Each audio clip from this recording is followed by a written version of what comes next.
भले लेके परमिशन, मूर्ति रखाई कोनो नइखे बाटे टेंशन। अरे हे भैया तनी सुना हो, निकलल जुलूस भले लेके परमिशन, मूर्ति रखाई कोनो नइखे बाटे टेंशन। बाबा भीमराव जी के आइल जयंती, खुशियाँ में सब लोग नाची। का हो चलत है जुलूस में? हाँ चलत है, लेकिन पुलिस आ जाई तब? मर्दे पुलिस कहाँ है? परमिशन लिया है ना? यही सुन, भले पुलिस दरोगा डाटी, बाकी डीजे पे गाना बाजी। भले पुलिस दरोगा डाटी, विवेक बौद्ध के गाना बाजी। भले पुलिस दरोगा डाटी, भले पुलिस दरोगा।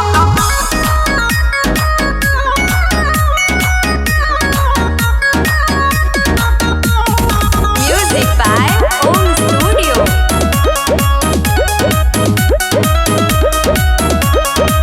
विश्व में बाड़े भीम जी सबसे महान हो, सबसे महान हो, सबसे महान हो। निकलल जुलूस देखा बहुत झकास हो, बहुत झकास हो, बहुत झकास हो।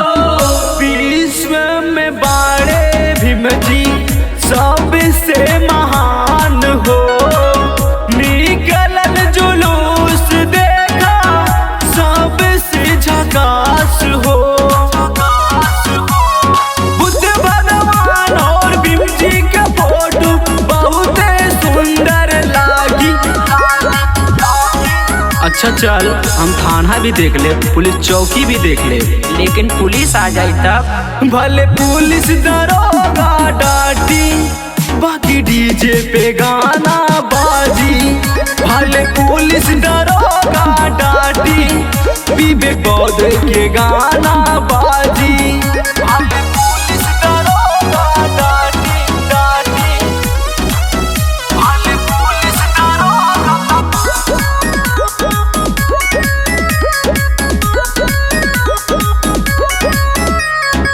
सज के चलल बाड़े भीम जी के रथवा, भीम जी के रथवा, भीम जी के रथवा। लीले जनम 14 अप्रैल के दिनवा, अप्रैल के दिनवा, अप्रैल के दिनवा। सज धज के चलल बाड़े भीम जी के रथवा हो, लीहल जनम 14 अप्रैल के दिनवा हो। पंचशील और जय भीम के झंडा सब लोग के हाथ में साजी। हे भैया केकर डीजे कैले बड़ा हो? कौशल के कैले बानी। बाकी पुलिस आ जाई तब? भले पुलिस दरोगा डाटी, बाकी डीजे पे गाना बाजी। भले पुलिस दरोगा डाटी, विवेक बौद्ध के गाना बाजी। भले पुलिस दरोगा डाटी, भले पुलिस दरोगा।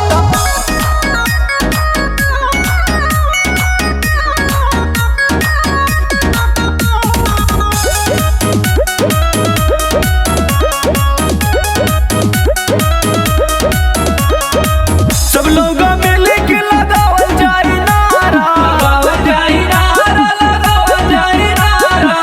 विवेक बौद्ध के समझाई सारा, समझाई सारा, समझाई सारा।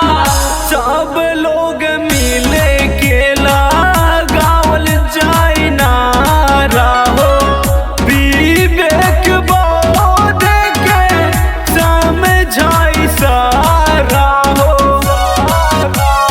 10 गो हाथी 10 गो घोड़ा अब की जुलूस में साजी।